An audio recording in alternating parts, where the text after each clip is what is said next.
नमस्ते। चलिए आज बात करते हैं सितंबर 2025 की, जब नेपाल की सड़कों पर एक ऐसा आंदोलन शुरू हुआ जिसने देश को हमेशा के लिए बदल कर रख दिया। ये जेनजी का प्रोटेस्ट था और इसका असर इतना जबरदस्त हुआ कि सत्ता की नींव तक हिल गई। और देखिए, इस पूरी कहानी का सबसे बड़ा, सबसे नाटकीय नतीजा क्या निकला? देश के प्रधानमंत्री को इस्तीफा देना पड़ा। ये सिर्फ एक पॉलिटिकल इवेंट नहीं था, बल्कि एक बहुत बड़े बदलाव की सिर्फ एक शुरुआत थी। तो सवाल ये है कि आखिर ये हुआ कैसे? एक नौजवानों का आंदोलन एक सरकार को कैसे गिरा सकता है? इसकी शुरुआत हुई एक जबरदस्त राजनीतिक भूचाल से। प्रधानमंत्री केपी शर्मा ओली का इस्तीफा। देखिए, ये कोई छोटी मोटी बात नहीं थी। जनता का जो जबरदस्त गुस्सा था और सड़कों पर जो युवाओं की भीड़ थी, उसने उन्हें पद छोड़ने पर मजबूर कर दिया। ये सत्ता के लिए एक बहुत गहरा झटका था और इसने पूरी दुनिया को इस आंदोलन की ताकत दिखा दी। पर यह इस्तीफा तो सिर्फ एक लक्षण था। असल में इन विरोध प्रदर्शनों ने देश के युवाओं और नेताओं के बीच भरोसे की एक बहुत बड़ी खाई को सबके सामने ला दिया। युवाओं को लग रहा था कि पूरा पॉलिटिकल क्लास भ्रष्ट है, लोगों से कटा हुआ है और बेरोजगारी, महंगाई जैसे जो असल मुद्दे हैं उन पर कोई ध्यान ही नहीं दे रहा है। बस इसी गुस्से ने इस पूरे आंदोलन को हवा दी। तो ये मामला सिर्फ राजनीति का नहीं था, ये समाज का बदलना था। इन सड़कों पर जेन जी एक ऐसी नई राजनीतिक ताकत बनकर उभरी जिसे अब कोई भी नजरअंदाज नहीं कर सकता था। और उनका तरीका भी बिल्कुल अलग था। ये कोई पारंपरिक विरोध नहीं था। नेपाल की जेनजी ने तो एक पूरी नई प्रोटेस्ट कल्चर ही बना डाली। लोगों को इकट्ठा करने के लिए डिजिटल टूल्स, मीम्स और यहाँ तक कि वन पीस जैसे कल्चरल सिंबल का भी इस्तेमाल हुआ। ये एक्टिविज्म का एक बिल्कुल नया और सच कहूं तो हैरान करने वाला रूप था। इस आंदोलन का एक असर ये भी हुआ कि समाज में एक तरह की दरार सी पड़ गई। एक तरफ पुरानी पीढ़ी के लोग थे जो इन विरोधों को अराजकता बताकर इसकी आलोचना कर रहे थे। वहीं दूसरी तरफ जब सड़कों पर युवाओं की जान जाने लगी तो बहुत से मध्यवर्गीय परिवारों की सहानुभूति भी आंदोलन के साथ जुड़ गई। तो इस बढ़ते दबाव को सरकार ने कैसे हैंडल किया? उन्होंने एक दोहरी रणनीति अपनाई। एक तरफ कुछ रियायतें दी तो दूसरी तरफ सख्ती भी दिखाई। प्रदर्शनकारियों के लिए एक बहुत बड़ी और सीधी जीत थी सोशल मीडिया पर लगे बैन का हटना। सरकार पर इतना दबाव बना कि उन्हें फेसबुक, व्हाट्सएप, यूट्यूब और एक्स पर लगाए गए प्रतिबंध को वापस लेना ही पड़ा। इसके अलावा सरकार ने कुछ और कदम भी उठाए, जैसे घायलों के मुफ्त इलाज का ऐलान किया गया।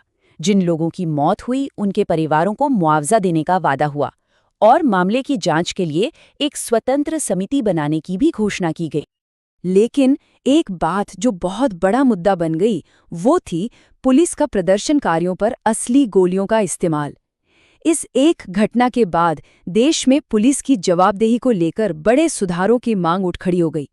लोगों का गुस्सा अब सिर्फ सरकार पर नहीं बल्कि पुलिस की कार्रवाई पर भी था। इस पूरी राजनीतिक और सामाजिक उथल-पुथल का असर सिर्फ सड़कों तक ही नहीं रहा, देश की अर्थव्यवस्था पर भी इसका बहुत गहरा असर पड़ा।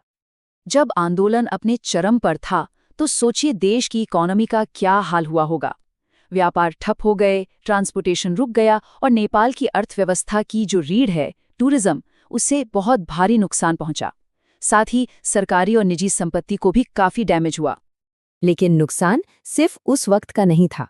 इस हिंसा और अस्थिरता ने विदेशी निवेशकों को एक बहुत ही नेगेटिव सिग्नल भेजा। इसने दुनिया को दिखाया कि नेपाल का राजनीतिक माहौल कितना नाजुक है, जिससे भविष्य के निवेश पर भी सवाल खड़े हो गए। और बहुत जल्द ही ये मामला सिर्फ नेपाल का अंदरूनी मामला नहीं रहा, पूरी दुनिया की नजरें इस पर टिक गईं और फिर चारों तरफ से प्रतिक्रियाएं आने लगीं। अगर ग्लोबल रिएक्शंस को एक लाइन में कहना हो तो वो ये है, पूरी दुनिया ने प्रदर्शनकारियों के खिलाफ घातक बल के इस्तेमाल की निंदा की। और ये नेपाल सरकार के लिए एक बहुत बड़ी शर्मिंदगी की बात थी।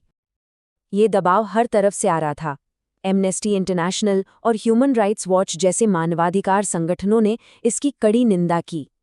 अमेरिका और यूरोपीय संघ ने जवाबदेही की मांग की और यहाँ तक कि पड़ोसी देश भारत ने भी डिप्लोमैटिक प्रेशर बनाया। इन सब ने मिलकर दुनिया में नेपाल की लोकतांत्रिक छवि को नुकसान पहुंचाया। तो इस सब के बाद आखिर में क्या हुआ?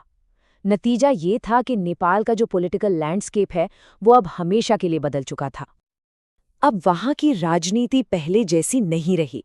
इस बात की पूरी संभावना है कि अब युवाओं के नेतृत्व में नई पॉलिटिकल पार्टियां बने। जो पुरानी पार्टियां हैं, उन्हें अगर टिके रहना है तो खुद को बदलना ही होगा, क्योंकि एक बात तो साफ है, युवा अब एक निर्णायक राजनीतिक शक्ति है। प्रधानमंत्री के इस्तीफे ने एक पावर वैक्यूम तो बना दिया है, जिससे भविष्य की शासन व्यवस्था और स्थिरता पर गंभीर सवाल खड़े हो गए हैं। और अगर वाकई में सुधार नहीं किए गए तो आगे भी अशांति का खतरा बना रहेगा। और अगर इस पूरे घटनाक्रम से एक बात शीशे की तरह साफ हुई है तो वो ये है कि आज के दौर के राजनीतिक संघर्षों में सोशल मीडिया की भूमिका कितनी अहम है। डिजिटल एक्टिविज्म अब नेपाल की राजनीति का एक स्थायी और शक्तिशाली हिस्सा बन चुका है। तो अंत में एक सवाल जो हमें सोचने पर मजबूर करता है।